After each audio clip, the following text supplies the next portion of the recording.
Sa ngalan sa Amahan, ug sa Anak, ug sa Espiritu Santo. Amen.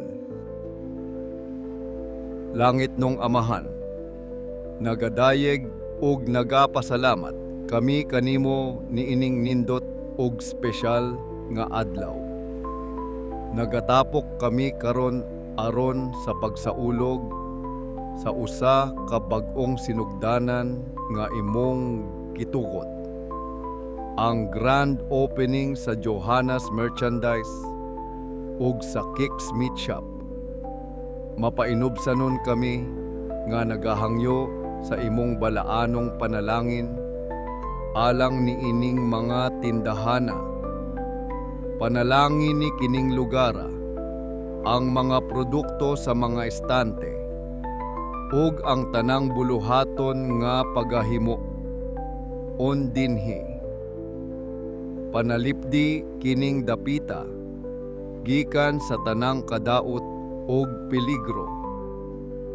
Among gihalad kanimo ang mga tag-iya, si Johanna, si Jomar, si Franklin, si Mama Salina, ug si Papa Kiko, ug ang tanan nilang mga empleyado.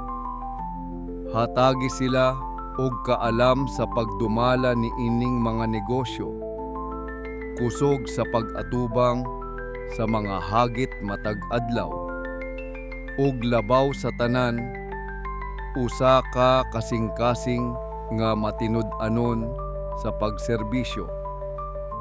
Nagampo usab kami alang sa matag customer nga mosulod ni ining mga pultahan.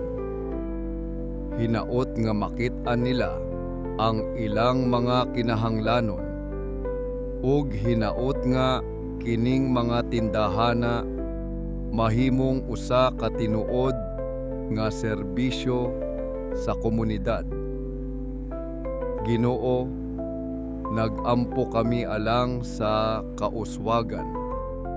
Ablihi ang mga bintana sa langit ug ibubo ang imong mga panalangin sa kadagaya. Hinaot nga kining mga negosyo ha motubo ug mulambo, ug mahimong tinubdan sa panginabuhian dili lang sa mga tag-iya apan sa uban pa. Among gitugyan ang tanan sa imong mahigugmaong pag-atiman. Giyahe kami, panalipdi, ug ubani kami kanunay. Gipangayo namo kining tanan sa imong labing balaan nga ngalan. Amen. Sa ngalan sa Amahan, ug sa Anak, ug sa Espiritu Santo. Amen.